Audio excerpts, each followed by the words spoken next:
Students,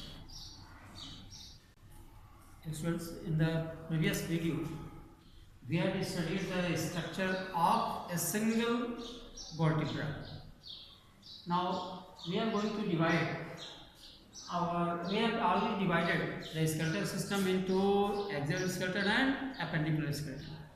And axial skeleton already we have completed. Okay. Now we are going to start appendicular skeleton. In appendicular skeleton, first of all, I have taken girdles, two girdles. You see, this one is first one is the pectoral girdle. Pectoral girdle is also known as shoulder girdle. Now, you see here, this one is a triangular bone, and this triangular bone is known as scapula. Triangular bone is known as scapula. On its outer apex, there is a cavity-like structure. There is a cup-like structure. This cup-like structure is known as glenoid cavity. Glenoid cavity, which provides place for the articulation of head portion of humerus. This is the cavity, glenoid cavity. In this glenoid cavity, the head portion of humerus is rotated, and due to this type of joint, you are able to rotate your forearms. So this glenoid cavity, which is formed in the form of cup-like depression on the upper apex of scapula, provides place for the articulation of head portion of humerus. Okay. From the upper apex, you see there is a bony rod-like structure. Rod-like bony structure comes out, and this rod-like bony structure is known as clavicle. It is also known as collarbone. Clavicle or collarbone. You see this collarbone arises from scapula, comes towards front. This is the clavicle, this is the collarbone, which comes towards front, and after coming towards front side, the clavicles of both the sides will fuse together to give rise a sternum-like bony structure, of which you have already studied. Now, in this way, you have studied this pectoral girdle.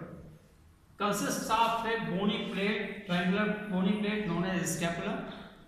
This scapula bears glenoid cavity, which provides place for the articulation of head portion of humerus, and from this outer apex of this scapula, a rod-like bony structure emerges out, which comes towards front, and it is known as a collarbone or clavicle. This is the structure of pectoral girdle. What is the importance of pectoral girdle? What is the function of pectoral girdle?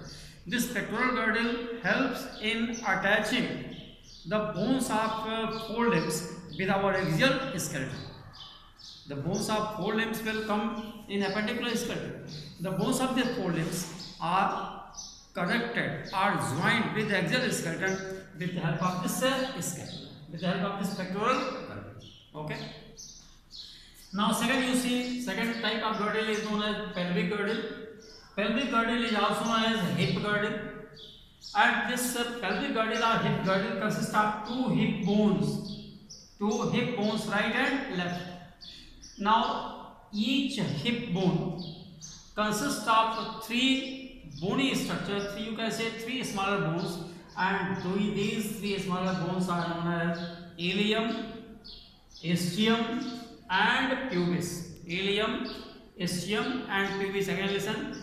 This pelvic girdle consists of two hip bones. Each hip bone is made up of three smaller bones: ilium, ischium, and pubis.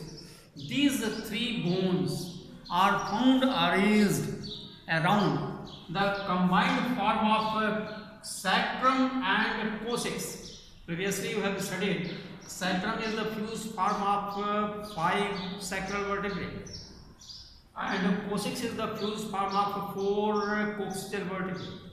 This one is sacrum, this one is coccyx. Around this coccyx, there is combined form of sacrum and coccyx. These three smaller bones are arranged giving rise to a trough, T-R-O-U-G-S, trough-like structure. Do you know the meaning of trough-like? Trough means नाद, जिसमें गाय बैल भैंस खाते हैं. Okay, so these two bones, hip-like structure, yeah, you can say these two hip bones, right and left, join to give rise a trough-like structure. Okay, already three components are there: ilium, ischium, and pubis.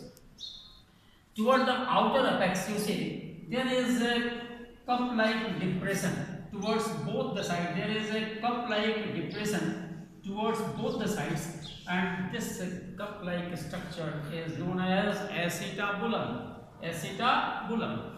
What is the function of this acetabulum? This acetabulum provides place for the articulation of bones of hind limb. That you can say the head portion of femur is articulated in this acetabulum. So this ilium, or you can say lower part of ilium, bears a cup-like depression known as acetabulum, which provides place for the articulation of head portion of femur. This is the structure of pelvic girdle. Now, what is the role of pelvic girdle? Pelvic girdle helps in the attachment of bones of hind limbs with our axial skeleton. Pectoral girdle helps in the attachment of bones of forelimbs with our axial skeleton, and this pelvic girdle helps in the attachment of bones of hind limbs with our axial skeleton. Okay.